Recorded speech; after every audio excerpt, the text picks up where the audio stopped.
What is up everyone, Hero276 here and welcome to today's video and welcome back to my channel. Today we will be running Galarian Rapidash with double nukes in the Great League Remix Cup.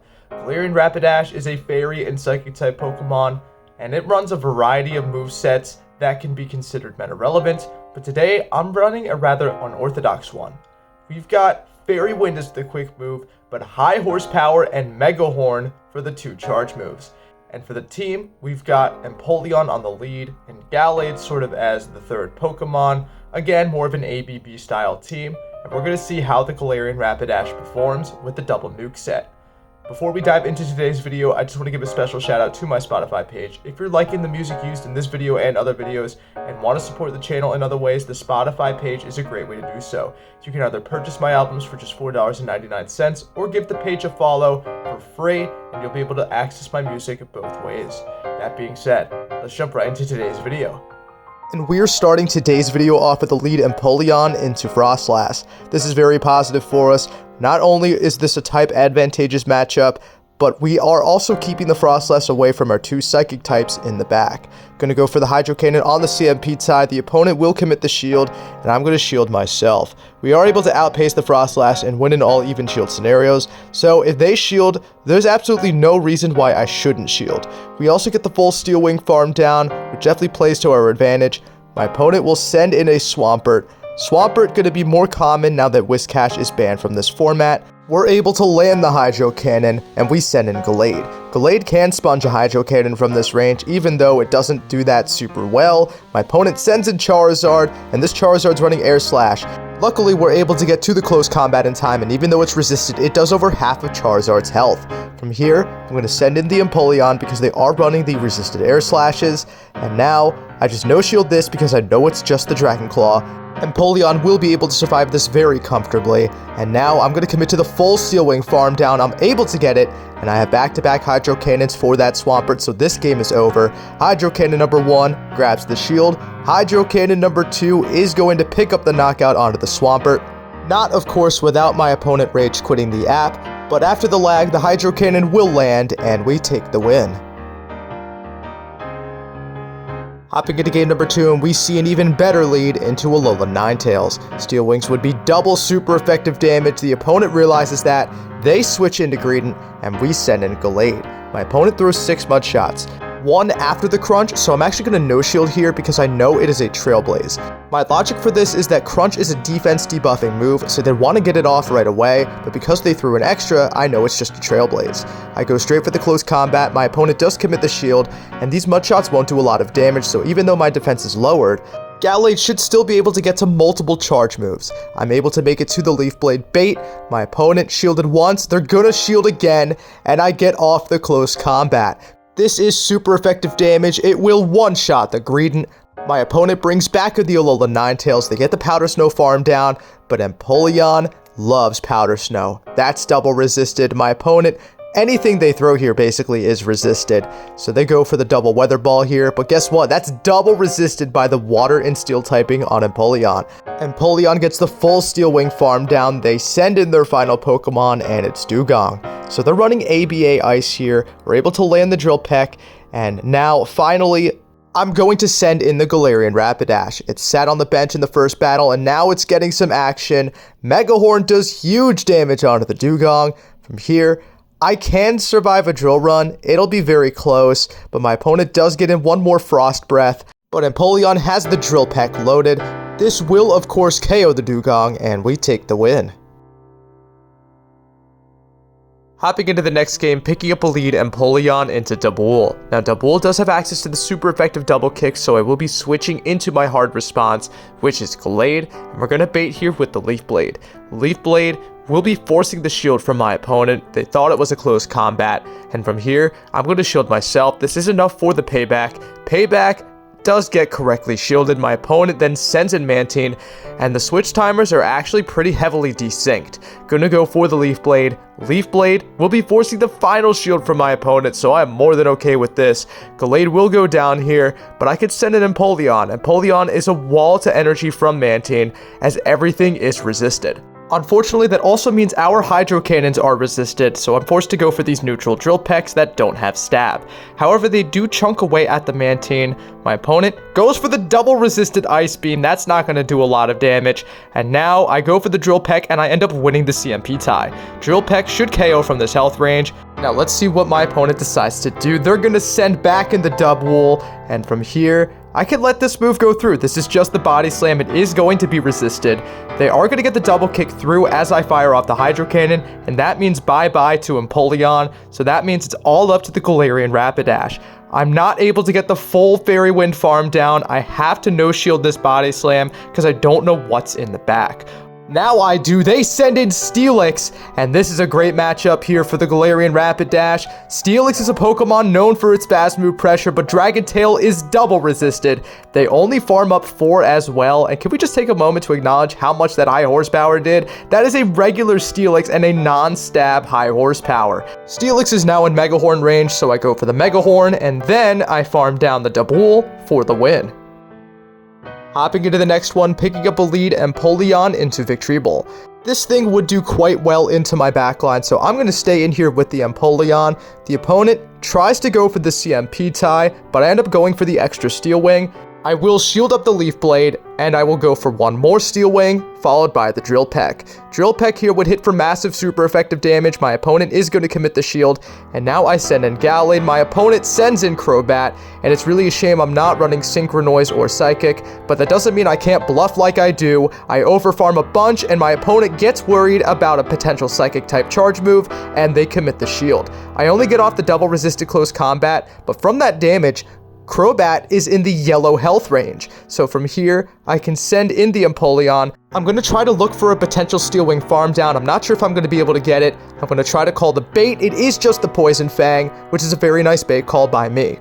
I get worried about a potential catch, so I end up going for the Drill Peck. So Drill Peck will pick up the knockout, and back in comes Victreebel, and I need it out of here. I will be shielding up. Opponent goes for another Leaf Blade. I'm going to go for the Steel Wing farm down. I'm able to get it.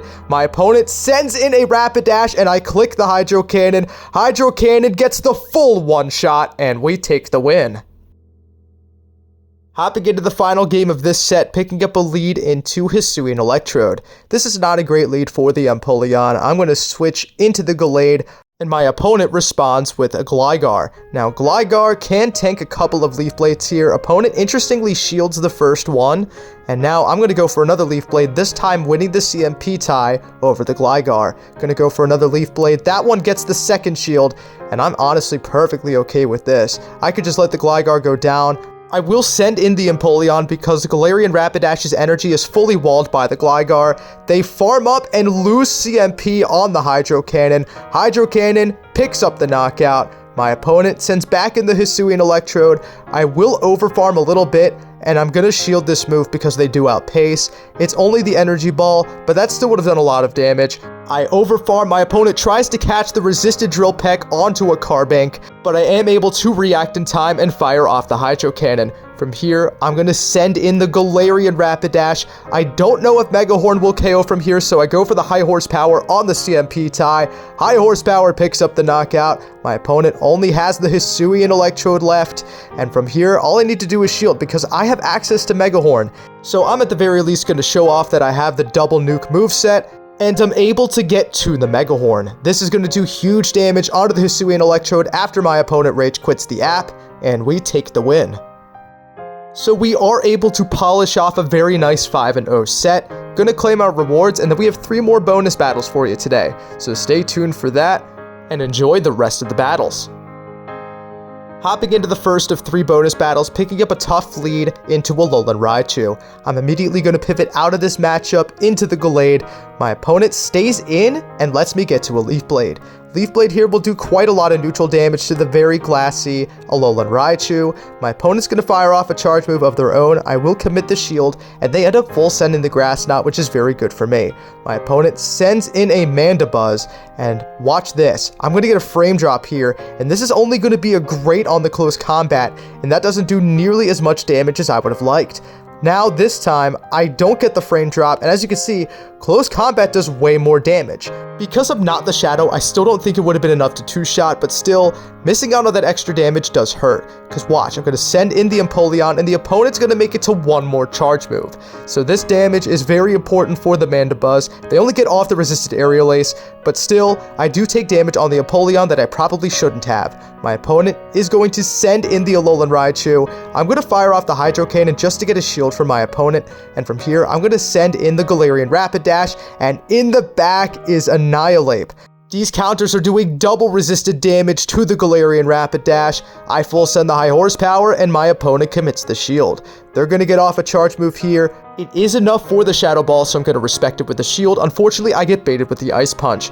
I overfarm as much as I can and win CMP over the Annihilate on the next high horsepower. This will be enough damage to take out the Annihilate. My opponent sends back with the Alolan Raichu. The threat of a Body Slam actually forces them to throw their energy, but we are not running Body Slam, so that's a mistake from my opponent. We steal Wing Farm down and take the win. Hopping into the next bonus battle, picking up a lead into Frostlass. We've seen this before. This is very good for the Empoleon. Opponent is staying in this matchup, and I go for the Hydro Cannon right away. The opponent will probably be shielding this up, and they're going to get off the Shadow Ball. I will be shielding this up because I do win all even shield scenarios versus Frostlass. Opponent pivots out of the matchup into Dedenne, and I'm going to send in the Gallade. Gallade here, going to be super spammy with these Leaf Blades, and Leaf Blades will do a lot of damage. It's going to be enough to two-shot the Dedenne. I'm going to try to call the Discharge bait, but it's the Play Rough, and that's very bad. From here, I'm going to have to send in the Galarian Rapidash. We're going to try to get to a charge move before they can make the Play Rough, but my opponent gets to the charge move. I'm going to try to call the Discharge bait once again, and this time it is the Discharge. So now I'm going to try for the Farm Down, but I can't quite get it. I'm forced to spend 55 energy on a Mega Horn to take out the Dedenne. My opponent sends in the Annihilate, thinking I'm running Body Slam and Mega Horn, but watch the mind games here. High horsepower will do some very solid damage, getting Annihilate into the yellow, and now it's a fast move race. Annihilate gets the counter down. Annihilate has a lot of energy. I'm going to call the bait. It's only the Night Slash, and from here we just straight up win, because we're going to be able to Steel Wing, farm down the Frostlass, and take the win. We have one final battle for you today, picking up a lead into Mandibuzz. This is honestly okay for us because Mandibuzz would do pretty well outbulking our backline, so we're going to stay in here with the Empoleon. Empoleon gets the Steel Wing through. They try to go for the CMP tie. They go for the Dark Pulse, and that's going to be enough to two-shot. Gonna go for the Hydro Cannon. Hydro Cannon, very solid damage onto the Mandibuzz. I'm going to go for the next Hydro Cannon just before they make the next Dark Pulse. Hydro Cannon, not quite enough to KO the Mandibuzz, but I am going to be able to shield up and safely preserve alignment. They go for the Dark Pulse, but I'm able to get the Steel Wing farm down, leaving with residual energy for the Chestnut that decides to come in. And I can get that shield right back with a double super effective Drill Peck, and now I'm going to pivot into the Gallade. Gallade, not going to be able to make it to double close combat before my opponent makes it to double Frenzy Plant, so I shield up the Frenzy Plant, and I'm going to have to bait. I go for the Leaf Blade bait. I'm really hoping for a shield here from my opponent. Opponent commits the shield, and we get to the close combat, winning CMP over the Chestnut. Close combat takes out the Chestnut. My opponent sends in a Carbink, and this is just game over. From here, we're going to go for the double Leaf Blade because Leaf Blade is super effective, where close combat is only neutral. That's actually quite a lot of damage for a move that's non-stab onto a Carbink. Second Leaf Blade gets the Carbink low. We snipe with 2 Steel Wings from the Empoleon to take the win. Overall, the team posted an 11-4 record, which is a lot better than I thought it was going to be. However, it felt like a lot of the wins that the team got were because Empoleon and Gallade just formed such a nice core. The double nuke set on the Galarian Rapidash really didn't help out that much, and I felt like there were a lot of times that I was sorely missing Body Slam. Galarian Rapidash is quite glassy, so it didn't oftentimes have the staying power necessary to reach double moves, and I felt like that was a bit lackluster. So definitely, if you want to run this team, TM the Galarian Rapidash back to Body Slam, so that way you have more consistent neutral coverage as well as a solid bait move. Anyways, thank you guys so much for watching this video. I hope you enjoyed, and I'll see you in the next one.